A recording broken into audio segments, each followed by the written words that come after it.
Boa noite, graça e paz, amada igreja. Aleluia. Queria que os irmãos abrissem rapidamente a palavra de Deus em Hebreus, capítulo 13. Já vamos entrar na exposição de João. Já vamos assentar também. Vamos só permanecer um pouquinho em pé, por amor e reverência à palavra de Deus, amém? Hebreus, capítulo 13, versículo 8. Versículo muito conhecido, a palavra de Deus diz assim: Jesus Cristo é o mesmo ontem e hoje e eternamente. Amém, meus irmãos? Tudo que nós vamos ler agora, João capítulo 5, entrando no novo capítulo, do versículo 1 até o 16. Obrigado. Nós podemos crer que já aconteceu, é um fato bíblico, histórico, verdadeiro, mas também nós podemos aplicar isso e crer que poderia acontecer agora, neste lugar, também da mesma forma.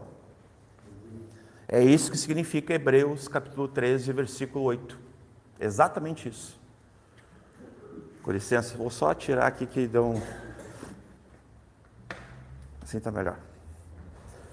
Então nós podemos, ao ler essa palavra, que os nossos corações, como Lucas orou, que nós possamos ser reportados, de certa forma, a tudo aquilo que nós vamos ouvir da palavra de Deus e aplicar nas nossas vidas, crendo que Jesus Cristo é o mesmo que era, que é e que há de vir.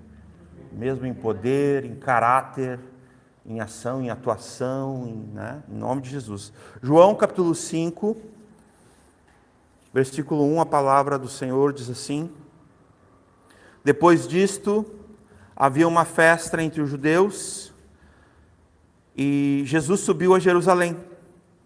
Ora, em Jerusalém há, próximo à porta das ovelhas, um tanque, chamado em hebreu Betesda, o qual tem 5 alpendres. Nestes jazia grande multidão de enfermos, cegos, mancos e ressecados, esperando o movimento da água. Porquanto um anjo descia, em certo tempo, ao tanque e agitava a água. E o primeiro que ali descia, depois do movimento da água, sarava de qualquer enfermidade que tivesse. 5. E estava ali um homem que havia 38 anos, se achava enfermo. E Jesus, vendo este deitado, e sabendo que estava neste estado havia muito tempo, disse-lhe: queres ficar são? O enfermo respondeu-lhe: Senhor, não tenho homem algum que, quando a água é agitada, me ponha no tanque. Mas, enquanto eu vou, desce outro antes de mim. E Jesus disse-lhe: levanta-te, toma o teu leito e anda. Logo aquele homem ficou são. Aleluia. E tomou o seu leito e andava. E aquele dia era sábado. 10. Então os judeus disseram àquele que tinha sido curado, é sábado, não te é lícito levar o leito.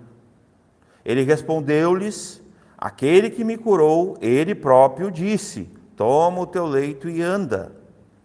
Perguntaram-lhe, pois, quem é o homem que te disse: toma o teu leito e anda?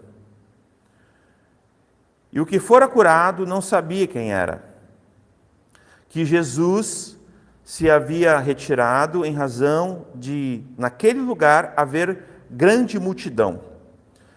Depois Jesus encontrou no templo e disse-lhe: eis que já está são, não peques mais, para que não te suceda alguma coisa pior. E aquele homem foi e anunciou aos judeus que Jesus era o que o curava. 16 e último. E por esta causa, os judeus perseguiam a Jesus e procuravam-lhe matá-lo, porque fazia essas coisas no sábado. Podeis assentar. Recline a tua cabeça mais uma vez. Vamos orar.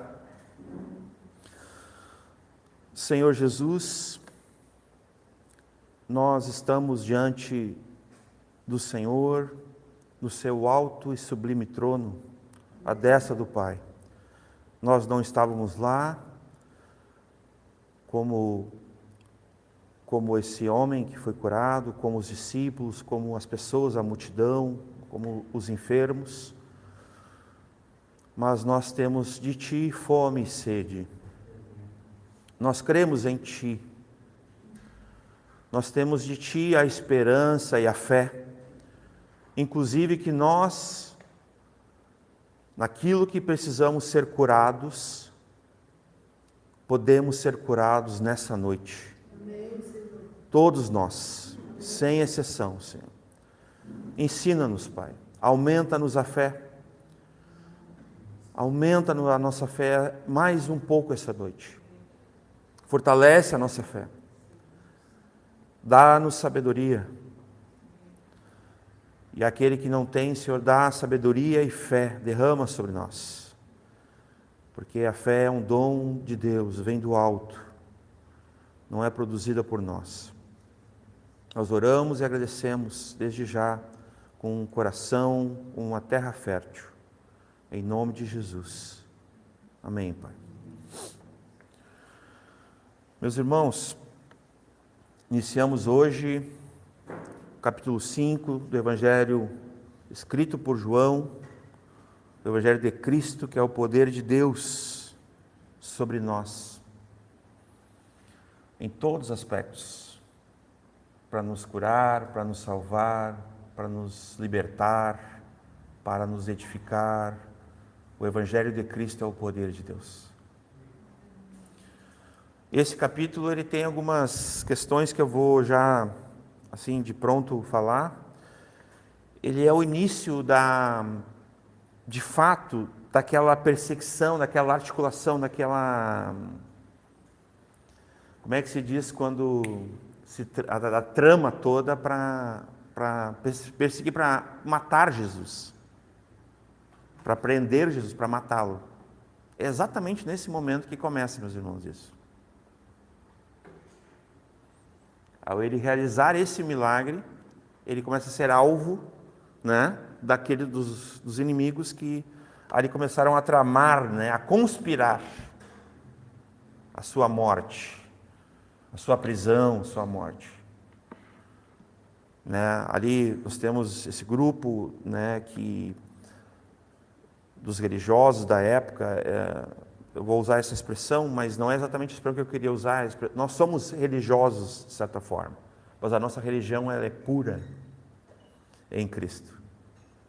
Ela é bíblica. Ela não é exatamente igual a dos fariseus, dos escribas, dos saduceus, né, dos hipócritas da época. Então, como o judaísmo, né, em si. Então, nós vamos ter aqui a primeira traição. Conversávamos, o pastor Maico e eu, né? Muito interessante esse comentário do pastor Maico. É a primeira traição que nós temos, digamos assim, nesse período, né, desses 3 anos e meio ali e tal, né, da vida do nosso Senhor, é, digamos assim, uma traição legítima já, embora muitos talvez não percebam. Nós vamos procurar ver o que o texto está dizendo, de fato, mas há uma traição aqui, né? Depois nós vamos olhar a fundo, que os irmãos confiram na Escritura tudo que nós vamos falar, amém? Acompanhando aqui no texto a exposição bíblica. Então nós vamos começar hoje essa primeira porção desse capítulo, que também fala do poder do nosso Deus, da divindade do Senhor Jesus, da Trindade, né? No aspecto que o próprio capítulo, nós vamos, ao decorrer da exposição desse capítulo, versículo a versículo, nós vamos ver as nuances, ou seja, uma consolidação da própria Trindade, né? Que nós cremos, uma doutrina tão bíblica, tão cara para nós todos, né? O Pai, né? O Filho e o Espírito, né? Três pessoas distintas e um Deus, somente um Deus, não são três deuses, né? O Pai não é o Filho não é o Pai, o Espírito não é o Filho nem o Pai, cada um é distinto, mas os três, né, são uma pessoa, aliás, um Deus só, e são três pessoas distintas, né? E hoje nós vamos falar do Filho, o Senhor Jesus. Ao decorrer nós vamos já começar vou continuar falando alguma coisa a respeito, mas eu quero já ler aqui com vocês, o versículo 1 diz assim, depois disso havia uma festa entre os judeus, e Jesus subiu a Jerusalém, né? Lembrando que Jerusalém era mais alto, né? Mais elevada, e então tem essa característica ali, o Senhor Jesus subiu. Ora, em Jerusalém, próximo à porta das ovelhas, né, um tanque, chamado em hebreu Betesda, o qual tem 5 alpendres. É interessante que em algumas traduções eles trocam essa palavra hebreu para aramaico, tá? Eu não entendo que isso senão seja uma adulteração, é uma adulteração, né? Porque no texto Receptus, no original, nós temos essa Bíblia, essa aqui é a Bíblia CF, né? Almeida Corrigida Fiel, ela é fiel aos originais, assim como a King James 1611 e a LTT, e mais algumas Bíblias, eu vou citar essas três, depois eu vou mostrar algumas alterações desse texto que foram feitas pelo texto crítico, mais uma vez, e elas têm implicações, né, para mim, eu identifico e eu sempre vou denunciar isso. Eu, em consciência, eu não consigo saber, né, que algo foi mexido, que foi, não aqui nessa Bíblia, mas majoritariamente muitos irmãos usam as famosas N's, né? NVI, NAA, NVT, NLTH, tudo falsas Bíblias, todas elas, sem exceção, né? E essas Bíblias vão distorcer, vão torcer exatamente os originais, aquilo que foi preservado, aquilo que foi, digamos assim, preservado e conservado por Deus, para chegar até nós, em todos os tempos. Então, tanto que essa palavra Betesda, ela tem um significado interessante. Ela é casa de misericórdia, né? Casa, tem algumas outras palavras que poderiam ser aplicadas, casa da bondade, e tudo apontando para Deus. E não é nenhum tipo de rito, simplesmente, meus irmãos, ou algo profano, ou simplesmente pagão, como alguns adeptos do texto crítico e de uma linha mais liberal, que não creem, mas de fato são incrédulos, talvez, já há algum tempo, eles acham que era uma questão pagã. Não era, né?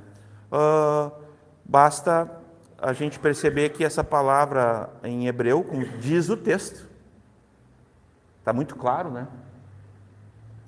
Chamado em hebreu, ou seja, na língua hebraica, né? Betesda. Não tem aramaico, como diz numa Bíblia NVI, uma NAA, nas outras Bíblias. Não tem. Então, é uma distorção do que foi escrito de fato. Então, esse lugar, nesses dias, versículo 3, jazia grande multidão de enfermos, cegos, mancos, ressecados, esperando o movimento da água, né? Só que prestem atenção, quando a gente está falando aqui desse lugar, me vem à memória um hospital. Porque quando eu li aqui o versículo 2, o qual tem 5 alpendres, são locais. Por isso que diz no versículo 3, nestes qual, nos alpendres, nesses locais, nesse tanque, nesse lugar, né? Jazia nestes, né? 5 alpendres, nestes jazia, né? Então ali é o tanque, chamado em hebreu Betesda, né? Que a gente já sabe o significado, que é casa de misericórdia, casa de bondade, e a gente identifica isso talvez como um hospital, né? Não seria assim longe disso, né? É um lugar onde os enfermos estavam, de fato. Agora, olha o que diz o versículo 1. Vou fazer esse joguinho aqui. Depois disso havia uma festa entre os judeus e Jesus subiu para a festa. Mas Jesus não foi para a festa. Eu não estou distorcendo o texto, tá? Jesus, ele subiu, ó, depois disso havia uma festa entre os judeus, e Jesus subiu a Jerusalém. Ora, nesse momento ele não tinha subido ainda, é isso que eu quis dizer. Ora, em Jerusalém há próximo à porta das ovelhas, né, um tanque chamado, em hebreu, Betesda, né, casa de misericórdia, ali que a gente falou, o qual tem 5 alpendres. Nestes jazia grande multidão de enfermos. Interessante essa reflexão inicial aqui. Jesus escolheu quem, meus irmãos? De pronto, já nesse primeiro momento, o que os irmãos percebem aqui no texto? Jesus foi lá para a festa, beber, comer, se alegrar? Foi isso? É isso que o texto está dizendo? Amém, irmãos? Não amém. Jesus foi para o meio dos enfermos, da multidão de enfermos, os cegos, os mancos e os ressecados, que estavam esperando, que tinham uma esperança. Lógico, estavam esperando o movimento da água, né? Porquanto um anjo descia, versículo 4, e em certo tempo ao tanque, né, e agitava ali a água, e o primeiro que ali descia, depois do movimento da água, sarava de qualquer enfermidade que tivesse, né? Eu quero, antes de eu falar do 3 e do 4 aqui, eu quero mostrar rapidamente um banner para vocês, que é essa denúncia que a gente faz sempre, que eu faço, na verdade, né, eu estou assumindo aqui, que acho propício, é intencional, né? Eu faço por uma razão isso, que eu creio, né, é a defesa da verdade, né? É a favor dela. Ó. As traduções bíblicas, nós temos as Bíblias fiéis, como foi citado, a King James 1611 fiel, a CF LTT. Nós temos as adulteradas, que são Bíblias falsas, né? NLTH, NVI, ARA, né? E, bom, aqui tem 3, né? Mas normalmente tem mais, né? Eu quero mostrar para vocês uma diferença aqui. Olha só. O versículo 3 nas Bíblias fiéis, no texto receptus, texto recebido, texto preservado, para quem tem fé que Deus é soberano e Deus pode preservar. E preservou. E estava ali uma grande multidão de enfermos, acabamos de ler, né? Cegos, mancos, ressequidos, esperando o movimento das águas. Agora observem as falsas. Olha lá, ó. Ali acostumava ficar um grande número de pessoas doentes e inválidas. Tu vê que já, né? Cegos, mancos e paralíticos. Aí não tem. Eles sacaram, eles removeram, né? E é um dos ais, né? Ai daquele que retirar, que roubar, que adulterar, né? Ou que acrescentar também, mas... né, um tio, né, um J, um ponto, meus irmãos, numa letra da palavra de Deus. Ai desse. Eles tiraram uma frase inteira, porque depois da vírgula é uma frase, esperando o movimento das águas. Eles já sacaram. Agora, não contente que eles já tinham tirado uma parte que era a parte da esperança, esperavam significa ter esperança, amém? Estão comigo, irmãos? Eles não contentes com isso, esses falsificadores, né, das Bíblias falsas, o que eles fizeram? Eles sacaram o versículo 4 todo. Tiraram. Com alguma intenção que só Deus sabe. Eu enxergo com tristeza, fico bem chateado, assim, na verdade, a gente tem que guardar o coração, não posso também simplesmente suspeitar assim mal, mas é muita incredulidade e é ruim para a fé. Mas descobrir qual a intenção dessas pessoas de retirar a palavra de Deus é bem duro, irmãos. Não é algo para nós nos conformarmos e nos calarmos, tá? Eles sacaram simplesmente todo o versículo 4, tá? Então, Isso. Ó, a NTLH,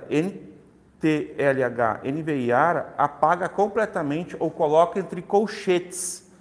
Quando coloca entre colchetes, muitas vezes é gerando uma dúvida, uma incerteza, né?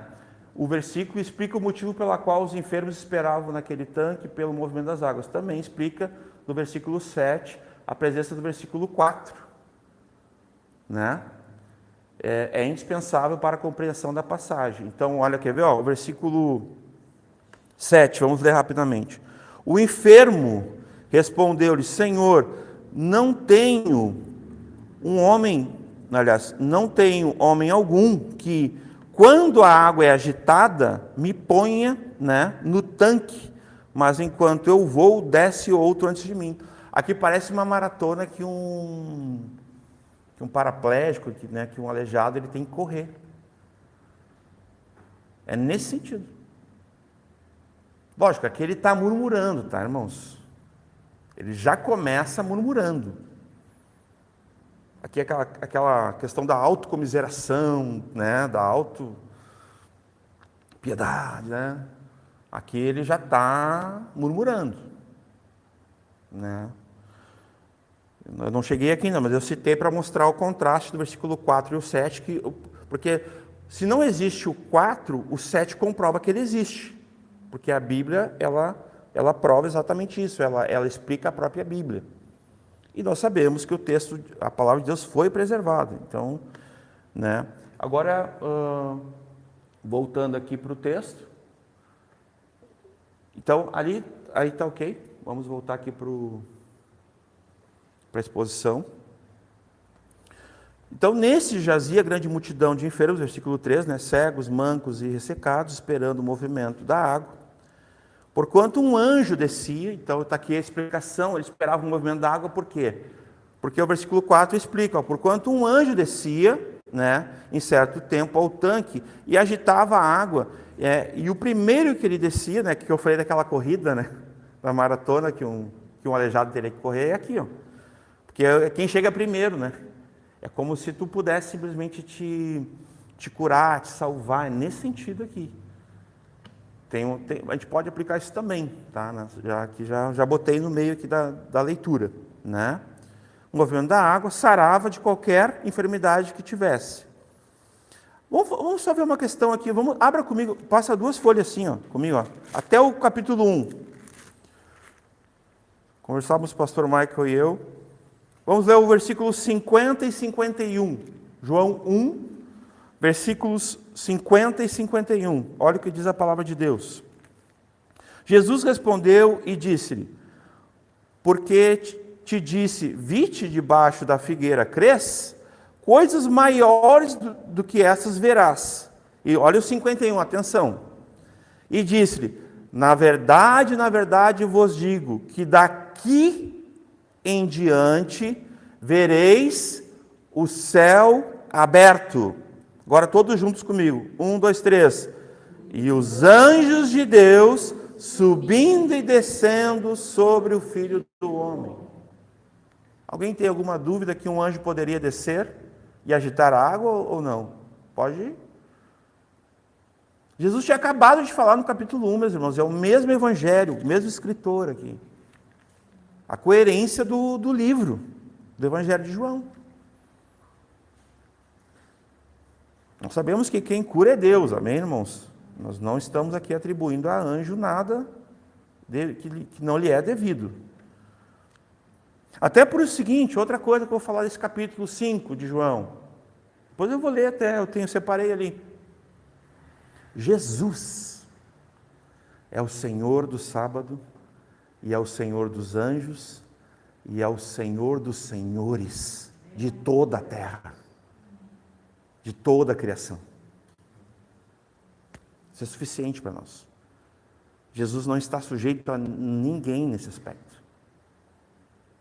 Mas em tudo ele foi obediente.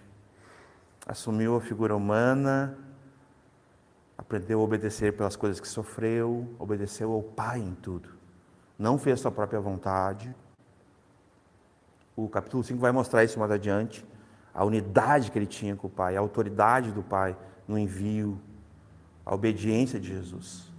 O exemplo que ele deu, sendo humilde e obediente até a morte, e morte de cruz, como diz lá em Filipenses capítulo 2. Que é um texto que nós podemos ler também. Mas aqui, nesse capítulo 5, meus irmãos, há umas linhas liberais, umas linhas teológicas, e do texto que são favorecidas pelo texto crítico, que é o texto crítico é o responsável por essas traduções falsas de Bíblia, que eu acabei de denunciar aqui. Tá? É o texto crítico. Os seus manuscritos e suas ardilosas traições, né? E boicotes à palavra de Deus, que não pode ser cancelada, né? Não pode ser destruída, que passarão os céus e a terra, mas as palavras do Senhor não passarão. Ele falou e vai se cumprir, tá, meus irmãos? Então, dito isso ali, nós sabemos que Deus pode tudo, Ele é Deus, amém? Ou Ele precisa pedir permissão para alguém? Ele poderia mandar um anjo lá, vai lá, sacode água lá para dar um... Pode, Ele é Deus. Só que essas linhas teológicas liberais, né, que são favorecidas pelo texto crítico por essas bíblias falsas, elas dizem que isso era coisa do paganismo, dos pagãos, dos incrédulos, era tipo um mito, era tipo uma crendice. Então, quais as implicações, meus irmãos, de tu remover todo o versículo 4, de tu lançar esse veneno no ar? Quais são as implicações disso? É lançar a semente de incredulidade, a mesma semente que lá em Gênesis, no capítulo 3, a serpente disse a Eva. Foi isso que Deus disse mesmo? É a mesma semente, meus irmãos, de incredulidade, de apostasia, de abandono de Deus, de sua palavra e da fé legítima. Eu creio nessa intenção por parte desses falsos tradutores. Então, nesse aspecto, a gente tem que ter um cuidado, porque as implicações, às vezes, elas podem nos alcançar. Há uns 4 anos atrás, eu estava concluindo a exposição desse capítulo. E eu tinha já algum acesso a CF, eu já vinha conversando bastante com o pastor Michael, nós já tínhamos uma amizade de bastante tempo, há alguns anos já. E eu falei que isso exatamente é o contrário do que eu falei agora. Eu já expus esse capítulo aqui. E falo isso com vergonha na minha cara. Com pesar. Deletei lá, tinha isso gravado. Me envergonho de falar isso. Lógico, não era intencional da minha parte, eu fui pela teologia que tinha. Majoritariamente, meus irmãos, as pessoas vão falar isso para vocês. Que isso aqui era uma crendice, era uma coisa dos pagãos, que era... Só que não é. Porque senão não tem coerência com o que a gente acabou de ler do versículo 50 e 51, capítulo 1 de João. E outros textos mais, a história de Jacó, onde Jesus é a escada, né? Lembram de Jacó lá, hein? Então, 4 anos depois, posso me redimir, né? Posso corrigir o meu erro, arrependido, né?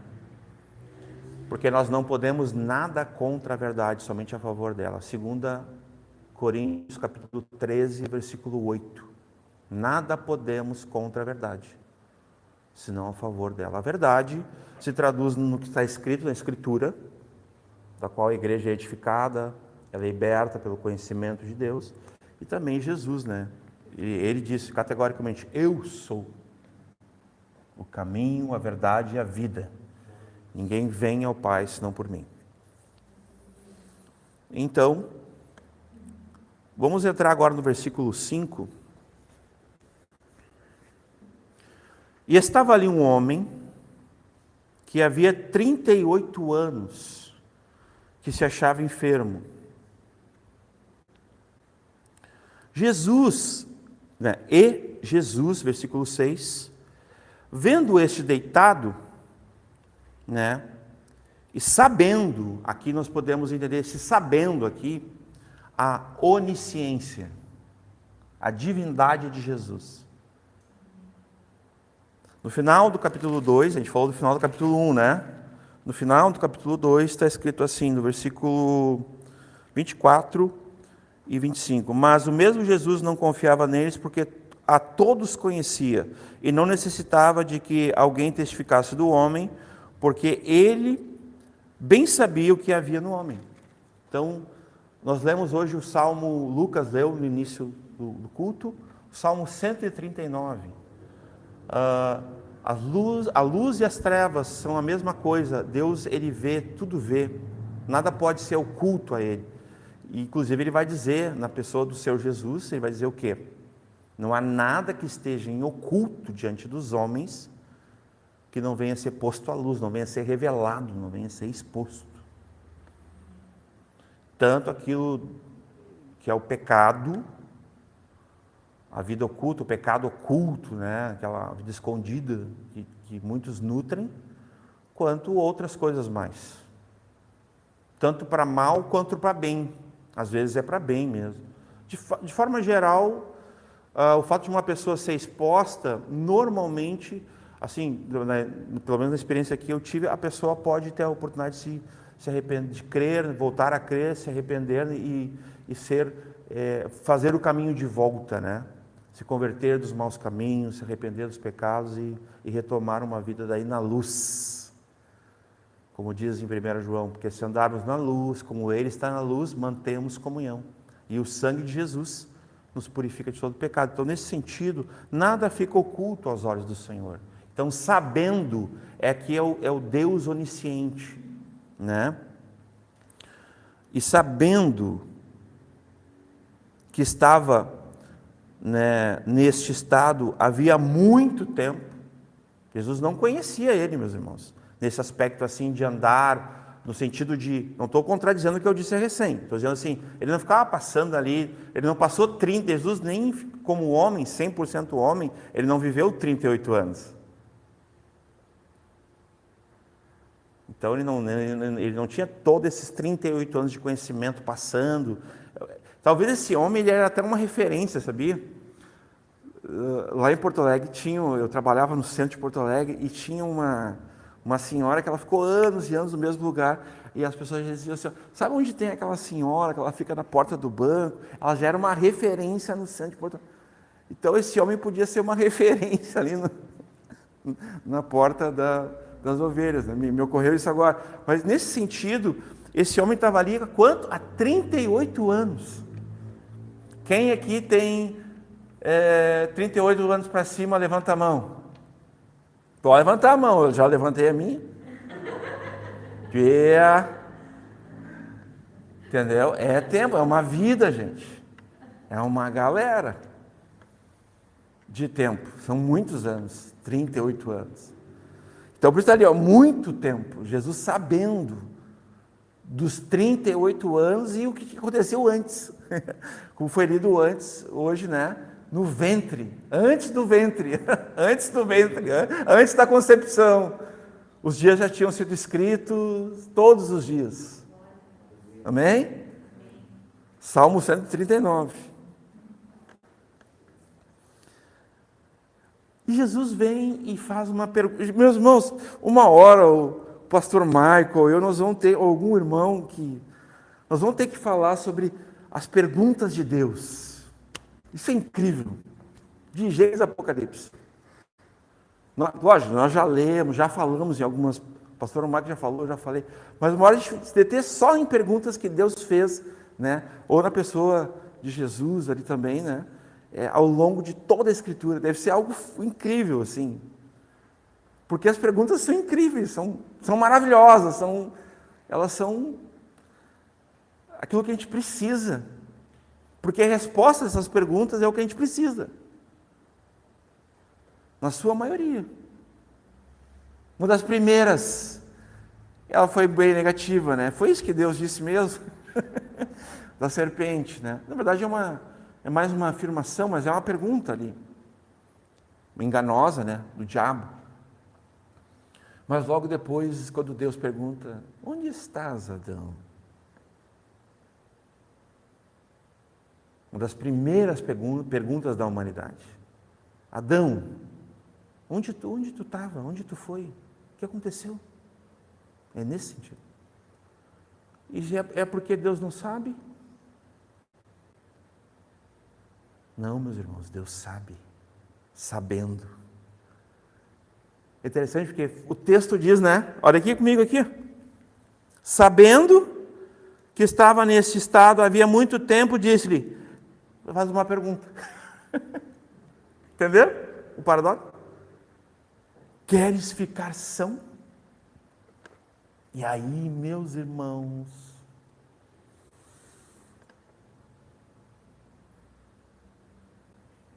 essa pergunta, ela se aplica para nós também, em muitas coisas, em muitas áreas. Faça esse parênteses aqui. Ouçamos ao Senhor, né, esse momento de fato. Queres ficar são?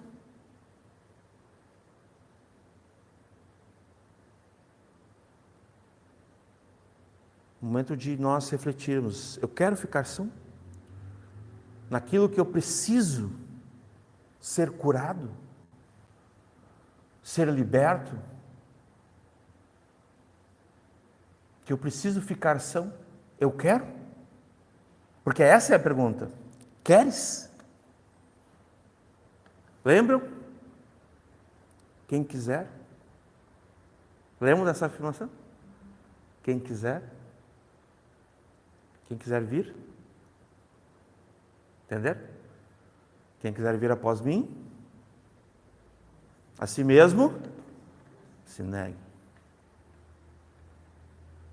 E para vir, tome sua cruz. E siga-me, e venha. Atitudes, não são atitudes progressivas, né? Eu tenho procurado intencionalmente falar isso. A palavra talvez não, estou encontrando ainda os termos, mas de imediato. Não é assim um processo. Não, é agora, é hoje. O tempo do arrependimento e da fé de alguém ao ouvir o Evangelho, se a pessoa está ouvindo o Evangelho de Cristo, que é o poder de Deus para a salvação de quem crê, hoje, o tempo da fé e do arrependimento, a princípio, é a partir de agora. E sim, nesse aspecto pode acontecer que tenha ali algum, né? Mas não, digamos assim, algo de 38 anos. Está entendendo onde eu quero chegar? Porque 38 anos é muito tempo, meus irmãos.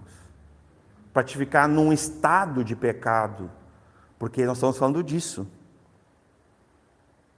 Pior que tu estar aleijado, com câncer, com AIDS, com qualquer coisa, meus irmãos, qualquer doença, pior que uma falência, pior que qualquer coisa,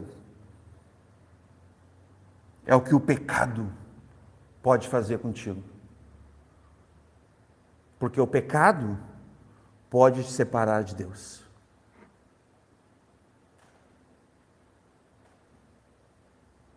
Eternamente.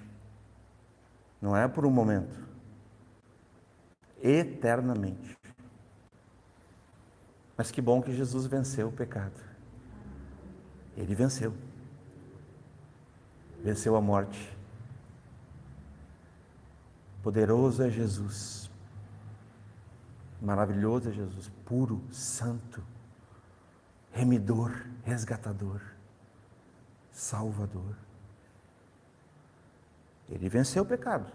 Nele nós podemos nos achegar pelo novo e vivo caminho, confiadamente, diante do trono da graça, porque obtemos nele e dele a salvação, diante do trono de Deus.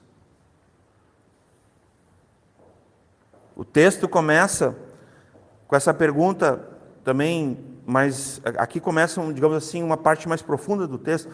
O enfermo, versículo 7, diz assim: respondeu-lhe, Senhor. E aqui eu entendo, e vou usar esse argumento novamente, uma murmuração inicial, uma reclamação.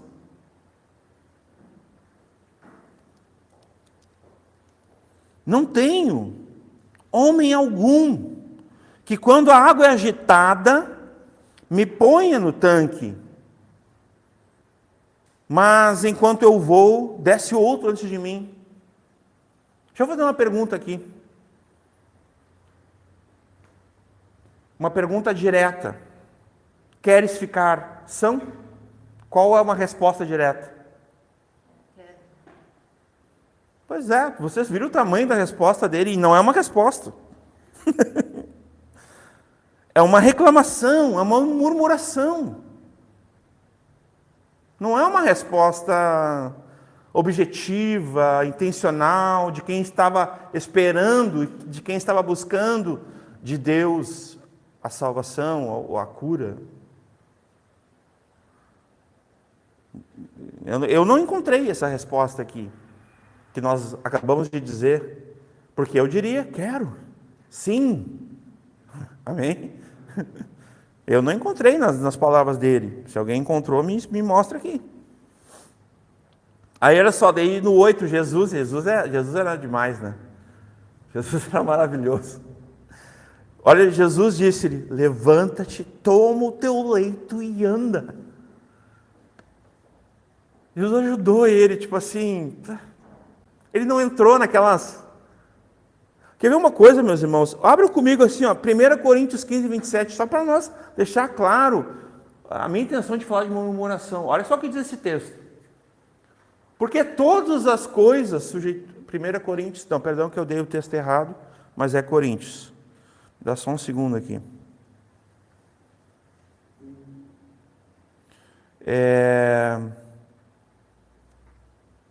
1 Coríntios 10, o 10 e o 11. Agora sim, olha só, e se algum dos infiéis vos convidar, né, e quiser dizer, comei de tudo, a 10, perdão, desculpa, e não murmureis, já começa, né, dando a orientação, o apóstolo Paulo, que é orientando a igreja de Coríntios, não murmurem. Agora olha só que ele vai explicar, como também alguns deles murmuraram. Ele está contando lá do deserto, meus irmãos, a história do povo de Deus, que não entraram na terra prometida por causa deste pecado, que é um pecado, eu não sei se seria correto dizer, mas para mim parece que a murmuração ou é a mãe ou é a filha da ingratidão, é uma coisa ou outra. Eu não tinha definido isso ainda, mas agora me veio, porque está ligado na ingratidão. Toda pessoa ingrata, ela vai murmurar, ela vai reclamar, mesmo Jesus está ali, né? Chega assim, toda a situação, tu quer ser curado, porque está todo mundo, né? Jesus sabia, sabendo toda a história, 38 anos, tu quer ser curado? Parecia uma pergunta óbvia, né? Assim, né? Pô, Jesus, né? Ele é só dizer, eu quero, tal, e já pá. Mas ele vem, murmura e reclama e tal. Daí eu lembrei desse texto, né? Não está aqui nas referências cruzadas. Ó, e não murmureis, como também alguns deles murmuraram, e pereceram pelo destruidor. O versículo 11. Ora, todas essas coisas lhe sobrevieram como figuras, né? E estão escritas para aviso nosso. Lembram? Lembram de Romanos 5,4? Tudo quanto dantes foi escrito para o nosso ensino foi escrito. O restante eu não vou, mas só essa partezinha. Então, e estão escritos para aviso nosso, para quem já são, né, chegados aos fins, olha, quem já são chegados aos fins dos séculos. Agora, olha que interessante, a murmuração dele, a reclamação dele, Jesus não tratou ele, como diz lá no Salmo 103, Jesus ali, ele teve aquele coração do pai, né? De certa forma, né? Não tratou ele conforme os pecados dele. Salmo 103, depois quem quiser anotar, pode ler. Jesus não nos trata conforme as nossas iniquidades nesse aspecto de ignorância, de muitas vezes. Algumas vezes, quando nós plantarmos, aliás, sempre que nós plantarmos, né, nós vamos colher, conscientemente. A colheita é livre, né? Deus é justo. Planta aí, como tu quiser, faz do teu jeito, né? Vai do teu jeito, como tu acha melhor, mas quando vier a colheita, saiba que Deus é justo. Tu vai colher exatamente como tu fez, do teu jeito. Já que não foi do jeito dele, ele não garante nada, ele só garante quando é do jeito dele, né? Jesus disse: levanta-te, toma o teu leito e anda. Jesus, ele cura, ele não trata esse homem da mesma forma que os seus pecados. Mas ele não deixa de repreendê-lo, né, de exortá-lo ali. Logo aquele homem ficou são. O poder de Jesus. Jesus cura ele. Se cumpre exatamente o que Jesus falou. Ele obedece uma palavra de Jesus. Ali não precisava o tanque. Não precisava os anjos. Não precisava as águas. Precisava de Jesus. Somente de Jesus. E ainda hoje é somente Jesus. Nós precisamos somente de Jesus, meus irmãos. Só Ele pode nos salvar, nos curar, nos libertar de nós mesmos, do pecado, do mundo jaz do maligno, de Satanás, do inferno, do engano, da mentira. Então se cumpriu, logo aquele homem ficou são, versículo 9. E tomou o seu leito e andava, em cumprimento. A palavra que Jesus, com autoridade, com poder, né? Aquele homem, ele obedece, né, ao comando do Criador. Somente o Deus Criador poderia dar uma ordem à sua criação. O Deus Criador deu uma ordem à sua criação. E ele levantou e pegou o seu leito e andou. Olha o poder, meus irmãos. Somente um Deus. Somente Jesus. Jesus é Deus. E andava, final do 9. E aquele dia era sábado. Já vou ler aqui para antecipar uma coisa. Porque isso, talvez a gente não...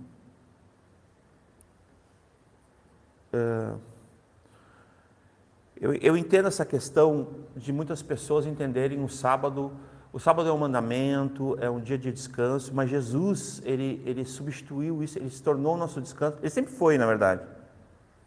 Mas ele é o nosso sábado, ele é o nosso descanso. E ele tem autoridade sobre a lei, porque ele cumpriu toda ela, então ele tem total crédito sobre isso. E como Deus também, né? Não vamos colocar aqui Jesus numa posição, né? Mas de fato, ele é o Senhor do sábado. Vamos abrir Mateus 12, 8, só para nós ler de fato uma afirmação bíblica, né? Não ficar nas minhas palavras. Ó. Vamos ler juntos? Olha lá, 1, 2, 3. Porque o Filho do Homem, até do sábado, é Senhor. E cabe aqui, depois eu quero ler com os irmãos Marcos 2 rapidamente, mas vamos só concluir aqui. Então, aquele dia era sábado. O 10. Então os judeus disseram àquele que tinha sido curado: é sábado, é proibido, não é lícito, não te é permitido. É isso que quer dizer. Não pode. Entenderam? Tu levar o teu leito. Tu não pode. E tem realmente muitos textos, meus irmãos, que ele não poderia fazer esforço físico, trabalhos no sábado. Entendeu? E ele respondeu, né? Aliás, ele respondeu-lhes, né? Aquele que me curou, ele próprio disse: toma o teu leito e anda. Ele está falando a verdade, né? E perguntaram-lhe, pois, quem é o homem que te disse isso? Toma o teu leito e anda. E o que fora curado não sabia quem era. Ele não conhecia Jesus. Porque Jesus se havia retirado em razão de, naquele lugar, haver grande multidão. Então, aqui até o 13, vamos ler rapidamente Marcos 2. Eu quero mostrar uma coisa aqui para os irmãos. Eu quero fazer aqui uma nuance, um contraste sobre essa questão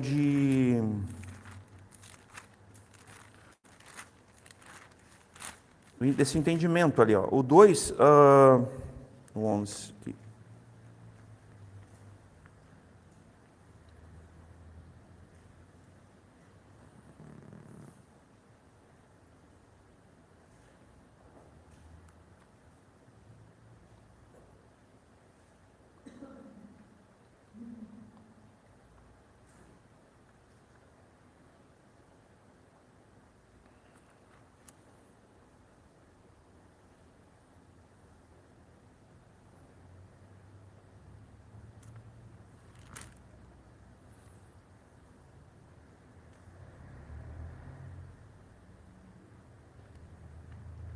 Aqui, ó.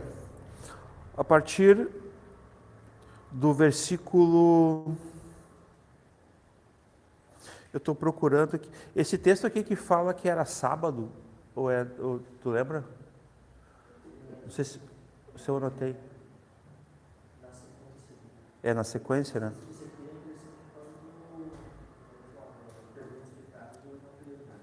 Tá. É o início do 3, né? Tá, Isso, é esse aqui que eu tinha. Mas esse aqui eu vou ler igual, porque eu estava dando uma lida aqui realmente. Vamos ler a partir do 5. Ó.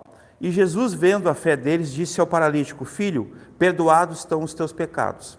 E estavam ali assentados alguns dos escribas e arrazoavam em seus corações, dizendo: por que diz assim, por que diz este assim blasfêmias? Quem pode perdoar pecados, senão só Deus? E Jesus, conhecendo logo em seu espírito que assim arrazoavam entre si, lhes disse: por que arrazoais sobre essas coisas em vossos corações? Qual é mais fácil? Dizer ao paralítico: estão perdoados os teus pecados? Ou dizer: levanta-te, toma o teu leito e anda? Que é a mesma expressão que ele usa nesse texto aqui de João, capítulo 5. Ora, para que saibais que o Filho do Homem, né, glória a Deus, tem na terra poder para perdoar pecados, né, disse ao paralítico, daí ali entre parênteses, a ti te digo, levanta-te, toma o teu leito e vai para a tua casa, né, e anda, vai para a tua casa. E levantou-se, tomando logo o leito, saiu da presença de todos, de sorte que todos se admiravam e glorificavam a Deus, dizendo: nunca tal vimos, né? Tal coisa, né? Nunca vimos tal poder, tal autoridade, né? Aí no início do 3, ó, outra vez entrou na sinagoga e estava ali um homem que tinha uma das mãos mirradas. Olha que interessante isso aqui, meus irmãos. Jesus entrou na sinagoga e tinha ali um homem com as mãos mirradas. E estavam observando se curaria no sábado. Quem? Eles. Eles já estavam de olho em Jesus. Né? Já queriam pegar Jesus em algum ponto, né? Então eles estavam observando Jesus se ele curaria no sábado, né? Para o quê? Para o acusarem. Esse é o versículo 2. Versículo 3. E disse ao homem que tinha a mão mirrada. Aqui é interessante, porque daí Jesus ele pede para que o homem, tipo assim, reconheça, levante, venha. É uma outra postura aqui, uma outra relação com quem Jesus vai curar, né? Levanta-te e vem para o meio. Vem cá, tu que está A mão mirrada é uma mão atrofiada, uma mão sequinha, né? Alguns textos deixam entender que é a mão direita, né? Principalmente ali o de Lucas, se eu não me engano. Agora eu não vou entrar nesse, mas as mãos, né? Então esse homem ele tinha essa deficiência, né? E olha o 4, e perguntou-lhes: é lícito no sábado fazer bem ou fazer mal? Né? Salvar a vida ou matar? E eles calaram-se. Jesus era muito sábio, né? E olhando para eles em redor com indignação, contendo-se da dureza, né? Perdão, e olhando para eles em redor com indignação, contendo-se da dureza do seu coração, disse ao homem: estende a tua mão, e ele a estendeu, e foi-lhe restituída a sua mão, sã como a outra, né? Enfim, e tendo saído os fariseus, né, tomaram logo conselho para com os herodianos, né, contra ele, procurando ver como o matariam. De novo essa articulação, essa conspiração, né, para perseguir, para prender e matar Jesus, né? Então é muito interessante.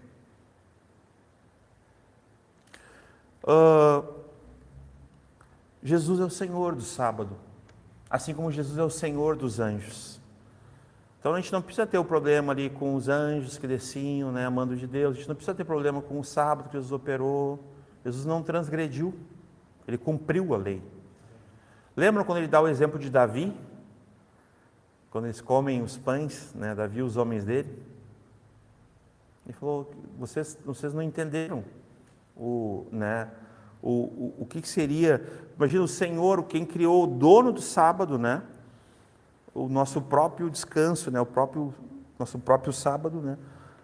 Dizendo que nesse aspecto de um certo legalismo, né? De um certo apego a essa magistratura ali, assim, não de forma a transgredir, não é isso que eu estou dizendo, ou se rebelar, mas ali a intenção deles era pegar Jesus, era usar o sábado contra Jesus, mas Jesus era dono do sábado.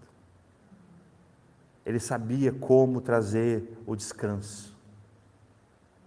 Ele sabia como operar o descanso. O descanso é uma das nuances da fé, sabia? Quando alguém tem fé, a pessoa fica inquieta, agitada, insegura, fica mesmo? Não. Ela descansa. Ela confia. Ela tem certeza, tem convicção, mas ela também tem descanso. Tem esperança. Confiança. Tem uma outra expressão que é mais usada no Antigo Testamento, né? Espera em Deus, né? Essa expressão tão bonita, né? Às vezes o irmão está ali, aflito com uma situação desse, chega assim: irmão, espera em Deus. A Cleiciane vai vir, espera em Deus. Muito bem-vinda, Cleiciane. Calma, né? Não foi o caso, eu estou só dando um exemplo, né? Aquieta o coração, espera em Deus, é uma forma de descanso, amém?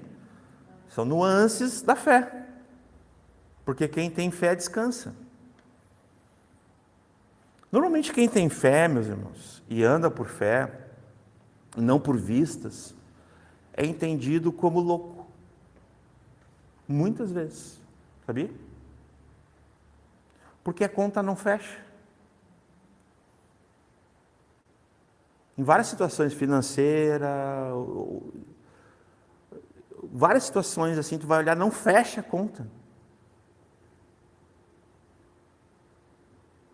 Daí tu pensa assim: mas é muita fé, né? Tem até esses comentários assim, né? Mas é muita fé, né? Em vez de glória a Deus, o pastor Michael comentava comigo, quando ele chega nos homens e ele fala que ele foi curado, né? Que ele foi curado, eles questionam ele, que ele está levando o leite e tal. pastor Michael falou de uma coisa bem sensível, assim, que é uma percepção que hoje em dia é possível que ela não tenha mais essa sensibilidade. Ninguém falou assim, tu foi curado, o que tu tinha? Como é que tu tá? Não. Eles queriam saber quem era o infrator, tipo assim. Eles não ouviram, eles não celebraram que ele foi curado. Foi curado! Não pouco importou para eles isso, que ele foi curado. Porque eles queriam pegar Jesus. A intenção deles era má.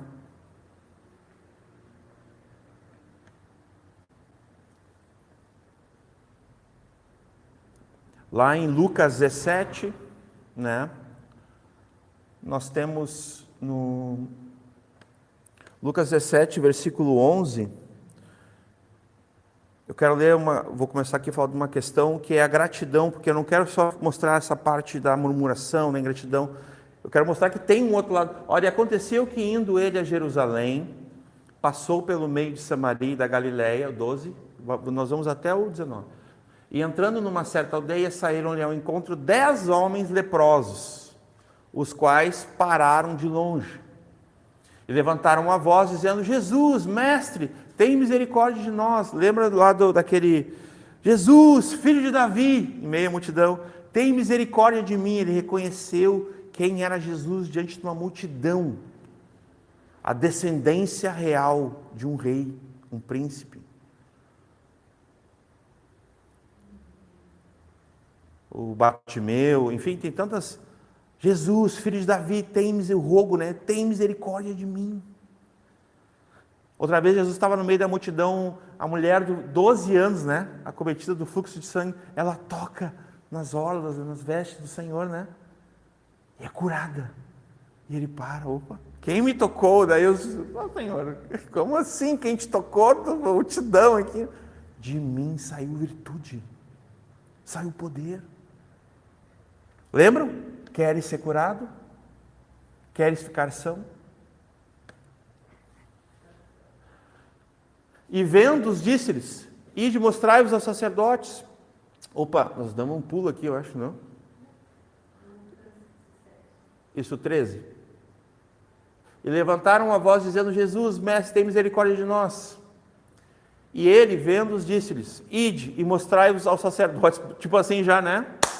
Puf. Já se mostrem que vocês vão estar curados. Ele nem, tipo assim, nem apareceu ele, né, sejam fora a lepra, tipo assim, nada. E aconteceu que indo eles ficaram limpos, porque eles tiveram fé, obediência. Jesus falou, vão, eles creram e foram. Fé e obediência. Amém? Fé e obediência. E um deles, vendo que estava são, voltou glorificando a Deus em alta voz. Glória a Deus! Imagina ele voltando assim, né, cantando, fui curado! Ele me curou! Glória a Deus! Né? Voltou pelo caminho, um só, meus irmãos, eram 10. Só um voltou para agradecer. João 9, 25.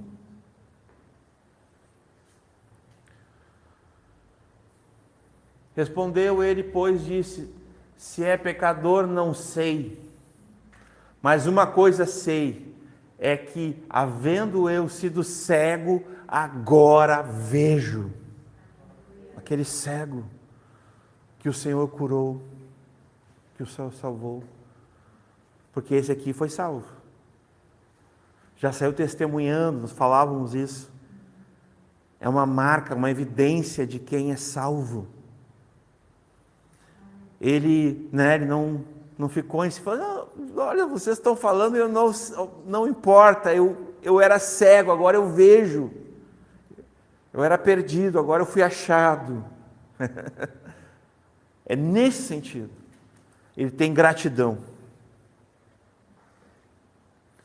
E ele defende, né, um comentário do pastor Michael, ele defende o Senhor, né, ao contrário do João 5 aqui, que é um delator, né, um X9. É um dos primeiros, se não o primeiro traidor ali no ministério público de Jesus, é esse cara aqui. A gente não sabe o nome dele. Eu anotei mais exemplos de gratidão, mas eu quero respeitar o tempo aqui. Eu tenho mais uns 5 aqui, que é legal ver assim, né, a gratidão. Há quem diga que é o melhor fruto, porque aquele que crê e que sabe de onde Deus o tirou, de onde Deus o salvou, ele é, como se diz no bom, eternamente grato.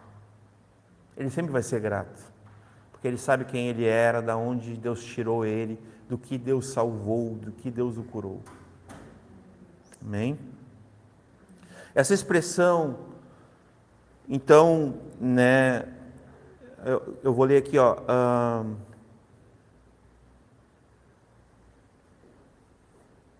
Eu li até o 13, né? Em razão naquele lugar haver grande multidão. Foram curados, não sabia quem era. Isso, agora o 14. Aí Jesus encontra com ele lá no templo.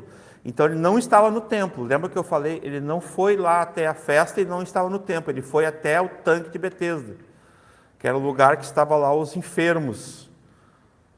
Muitas vezes os marginalizados, os rejeitados, os abandonados. Isso também é digno de nota.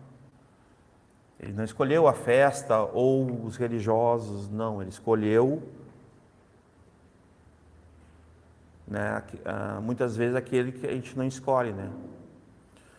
Aqueles, né? Depois disso encontrou Jesus no templo, né? Agora no templo, e disse-lhe: eis que já está são. Ou seja, já está andando, né? Não peques mais. Já era uma prévia, né? Jesus estava alertando a ele, estava dizendo para ele, ó, não peca mais. A gente vê isso aonde? João 8:11, vamos ler rapidamente, só para mim falar essa expressão. E ela disse, Jesus pergunta, aquela mulher adúltera, né? E aí Jesus pergunta, cadê os que te acusam, né? Eu também não te acuso. Que daí do mais velho até o mais novo foram largando as pedras, aquele que não tem pecado, né? E eles vão largando as pedras e abandonam ali Jesus. Daí ela disse, ninguém, Senhor, porque ele perguntou, cadê os que te acusam, né? Ninguém, Senhor. E disse-lhe Jesus, nem eu também te condeno, vai-te e não peques mais. Só que aqui, em João 5:14, eis que já está são, não peques mais, vírgula, aí vem o final do versículo, olha o que está escrito aqui, para que não te suceda alguma coisa pior. E aqui, meus irmãos, é uma questão de perdição.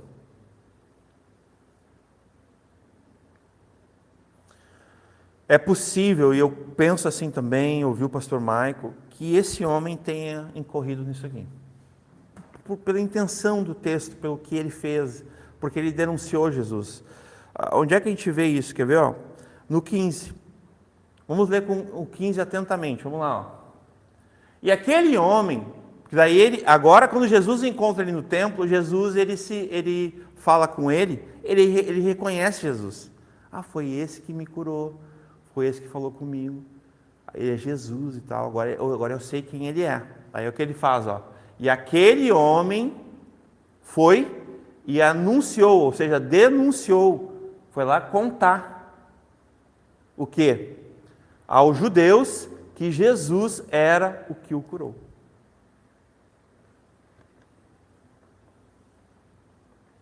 Ele estava entregando Jesus aqui, traidor. Jesus tinha saído do meio, lembra que Jesus tinha saído da multidão? No meio da multidão. E Jesus era muito cuidadoso ainda nessa época com isso. Inclusive, quando ele estava com os discípulos, tem uma vez que ele falou assim, ó, é sempre bom ter um barquinho. Se precisar, a gente vai no barquinho. E Jesus era triplanejado assim com essas coisas. Lembra do barquinho? Né? Sempre deixa um barquinho, né? Que se precisar, a gente entra no barquinho e, né? Várias vezes Jesus saía assim, não queria, ainda não era chegado, né? Aquilo que ele falou para a mãe, né? Não é chegado o tempo, é na minha hora, né? E aquele homem foi e denunciou, né? Entregou aos judeus que Jesus era o que o curava. Agora prestem atenção no ezinho do versículo 16. Esse e aqui, essa ligação, né? Preposição, né? E, por esta causa, estão entendendo? Amém, irmãos? Estão comigo? O procuravam matá-lo, porque fazia essas coisas no sábado. Porque eles não reconheciam que ele era o Senhor do sábado, que ele era Deus, que ele era o Messias, que ele fazia o bem. Ele já tinha explicado que o sábado era para fazer o bem, não o mal. Era uma coisa incoerente esse pensamento que no sábado não poderia fazer o bem. Isso ele vai questionar essa questão nas Escrituras. Ele mesmo, o Senhor, em alguns momentos. Porque ele era o Senhor do sábado. Então, é muito claro o versículo 16. E, por esta causa, qual causa, meus irmãos? O que aconteceu e o que foi denunciado, que foi entregue por este homem que foi curado. Ele traiu Jesus. Infelizmente, é possível que ele tenha caído, como Jesus sabe tudo, que ele tenha incorrido exatamente no que Jesus falou ali no final do 14, para que não te suceda alguma coisa pior, ou seja, o fato de ele não crer, de ele não se arrepender, e não se voltar ao Senhor, né, para ser salvo de fato, o fato de alguém ser curado, nós saímos aqui à noite e orávamos com uma pessoa ali no hospital, isso é sinônimo que aquela pessoa está sendo salva? Não. Mas Deus pode estar salvando aquela pessoa para que ela possa ouvir o Evangelho de Cristo, que é o poder de Deus para a sua salvação, se ela crer. Se ela crer. Porque o Evangelho de Cristo é o poder de Deus para a salvação dos que creem, como diz a palavra de Deus em Romanos. Então, nesse aspecto, a cura é um meio. A gente já falou na última quinta-feira. Não tem um fim em si mesmo. A cura é usada, é um sinal que aponta para Cristo, para o Salvador, a salvação. E aqui nós vemos uma cura tremenda, que talvez não tem... Deus é glorificado, tem aqui um ensinamento para nós. Nós temos... né? Vamos ler aqui alguns textos aí sobre essa questão do pecado, é uma parte central aqui, meus irmãos. O pecado é pior que a morte, pior que as doenças terminais, que uma falência, que uma dificuldade financeira, que um divórcio. O pecado é pior que tudo isso junto. O pecado, ele pode te separar de Deus eternamente. Deus é santo. Nele não há pecado, não tem comunhão. Muito interessante, o pecado não está na lista de Romanos 8, não está em algumas listas. Né? Mas está na Escritura como algo que pode fazer separação entre o homem e Deus definitivamente. 28:13, Provérbios, por favor. Obrigado, filha. O que encobre suas transgressões nunca prosperará, né? Então, esse homem viveu 38 anos, quem sabe, em plena iniquidade, pecado, naquele estado há muito tempo ali deitado, sabe, conformado com o pecado. Lembra que o apóstolo Paulo fala lá em Romanos, né? E o pecado já não terá mais domínio sobre vós. Esse homem estava dominado pelo pecado. Lá em Efésios diz, nós estávamos mortos nas nossas ofensas, nossos delitos e pecados. Todos nós, até encontrarmos com Cristo, estávamos mortos nos nossos delitos e pecados. Mas quando nos encontramos com o Evangelho de Cristo, com o Senhor, podemos crer e nos arrepender e ali sermos salvos pelo Senhor. Sermos regenerados pelo Espírito Santo, pela palavra, uma semente corruptível. Nascermos de novo, isso é obra do Espírito Santo, não é... Nós não podemos nos salvar, nenhum de nós, nem salvar o outro. Nós somos salvos pelo Senhor. Então, o que encobre as suas transgressões nunca prosperará. Ali demorou 38 anos, né? E a gente vê que estava com o coração ainda murmurando, reclamando, não creu, traiu o Senhor, né? Mas olha lá, a vírgula, daí vem um mas, né? Mas, todavia, entretanto, porém, né? O que confessa e deixa, alcançará a misericórdia. Aquele que reconhece. Lembra do homem da mão ressequida que eu falei ali? Jesus falou assim: levanta aí e vem aqui para o meio. Lá no sábado, no templo, na sinagoga. E depois Jesus agora foi curado. Interessante isso, né? Tipo assim, vem cá, nós vamos orar por ti. Lógico, não vamos criar aqui um método, né? Uma doutrina assim, mas vocês conseguem ver a diferença assim, né? Eu citei o outro que defendia ali, eu não sei se ele era pecador, mas eu era cego, agora eu vejo, ele me curou. Isso que importa, vocês querem falar se era sábado, se era não sei o quê. Não importa isso. Importa que eu não enxergava, agora eu enxergo. Vocês não estão entendendo. Evidência de um salvo. Evidência de alguém que já sai proclamando, já sai evidenciando a vida do seu Salvador. Que ele confessa, mas o que confessa e deixa, quem é que vai confessar e deixar? É alguém que reconheceu o seu estado. Alguém que precisa ser salvo, alguém que diz, eu preciso ser salvo. Nesse sentido, né, nós precisamos... Eu quero abrir alguns textos rapidamente, já vou concluir. Salmo 32, 13 e 4, agora a reta final. Quando eu guardei em silêncio, envelheceram, né? Quando eu guardei minha vida, meus pecados, minhas situações, né? Envelheceram os meus ossos pelo meu bramido, né? Em todo dia. 4. Porque de dia e de noite a tua mão pesava sobre mim, e o meu humor se tornou em sequidão de estio. Provérbios 14, 30. Alguns textos sobre esse estado. Pensando nesses 38 anos, né, governado pelo pecado. O sentimento sadio é a vida para o corpo, mas a inveja é podridão para os ossos. Lógico, aqui a questão do pecado, né? A inveja ali é o pecado, mas o pecado, de forma geral, é podridão para os nossos ossos. E sim, meus irmãos, nós temos, o apóstolo Paulo falou, nós temos o corpo dessa morte. Nós temos uma natureza pecaminosa, é só Cristo para nos salvar. Um dia nós teremos o corpo glorificado, só que ainda não. Se eu não tomar água, vou dar um golinho que eu não tomei. Eu posso ter pedra dos rins, eu sou meio que uma fabricazinha de pedra dos rins. É o corpo do pecado. Entendeu? Eu não sou anjo. Não fui glorificado ainda, né? Não recebi o corpo revestido ainda. Enquanto estamos aqui, é o pecado, meus irmãos. Isso é uma realidade. Consequência do pecado. Não consigo enxergar direito. Pecado? Mas é, irmão. Tudo é consequência do pecado. O pecado afetou até a natureza. Porque não tinha erva daninha, não tinha abrolho, não tinha, sabia? Era tudo perfeito. Mas o pecado afetou tudo e todos. Porque ele é malignicíssimo, né? Diz a palavra, né?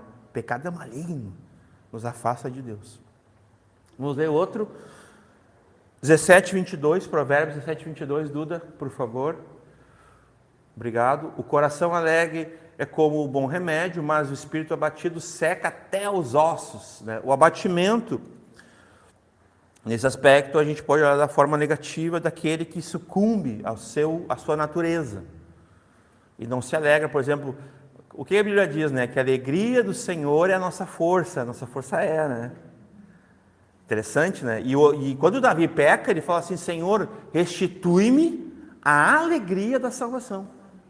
No Salmo 51. Olha a oração de Davi, ele tinha caído em pecado, né?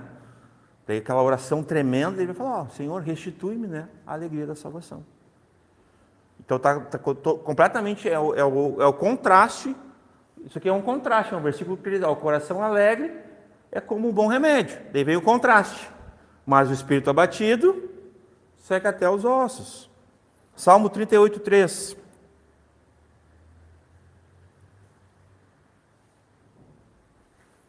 Não há coisa sã na minha carne, por causa da tua cólera, nem há paz em meus ossos, por causa do meu pecado.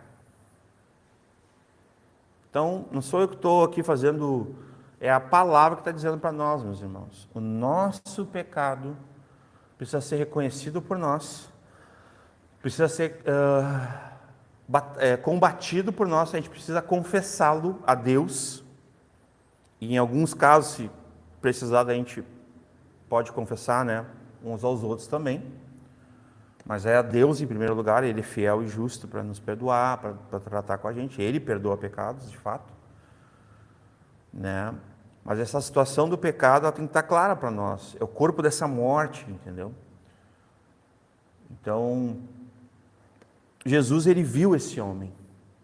O texto é claro, né? E estava ali um homem, versículo 5, João 5,5, estava ali um homem que havia 38 anos e se achava enfermo. E Jesus vendo, sabe assim, ó, eu te vejo. Eu te vejo. A multidão de enfermos ali, Jesus vem assim, tipo assim, eu estou te vendo. É tipo isso. É nesse sentido. A gente precisa ter esse olhar sobre Jesus. Jesus viu a história de pecado desse homem. No 5,14 ali, ele, tipo assim, ele mostra o desfecho dele. Ó, para de, não peca mais. Se tu continuar, vai vir sobre ti coisa pior. Lembra? Um abismo chama outro abismo. Como diz. Jesus olhou, ele viu a mulher samaritana, né, e viu que ela estava em adultério. E já salvou. Jesus olhou para Nicodemos e viu que ele não tinha ainda nascido de novo. E operou nele salvação. Jesus olhou para Zaqueu, essa noite eu vou na tua casa. Depois ele fala, eis que nessa noite chegou a salvação nessa casa. Jesus nos vê, meus irmãos. O tempo todo, em todo lugar. Jesus está nos vendo agora aqui na Igreja Batista Brasa, Capão da Canoa. Nosso coração está desnudo diante dele. Ele viu aquele jovem que tinha amor às riquezas, que era avarento, ganancioso, ambicioso, que tinha muitos bens, saiu muito triste, não quis seguir a Jesus. Jesus viu o coração dele. O homem vê o exterior, mas Deus vê o interior do homem. Sabe que a avareza, meus irmãos, a gente não fala, mas a avareza é uma das grandes traições. Lógico, não precisa fazer muita força para entender isso. O que levou Judas a trair Jesus? A avareza. Então a avareza não é um defeito, ganância, ambição não é defeitos, é pecado. É transgressão da lei moral de Deus, e mais do que isso, espiritual. E não é só isso. Judas traiu Jesus, um amigo. Judas era amigo de Jesus. Jesus o tratou como amigo, até o fim. E por causa de 30 moedinhas, por causa da avareza do coração de Judas, a ambição, a ganância, ele se cumpriu a palavra que ele era o filho da perdição, então ele entrou em perdição. O que tem nos levado, meus irmãos, a não responder a pergunta de Jesus de forma objetiva, com fé? Quando ele pergunta para nós, queres ficar são? O que tem mais valor no nosso coração? O que tem levado a gente a negociar nossa relação com Jesus?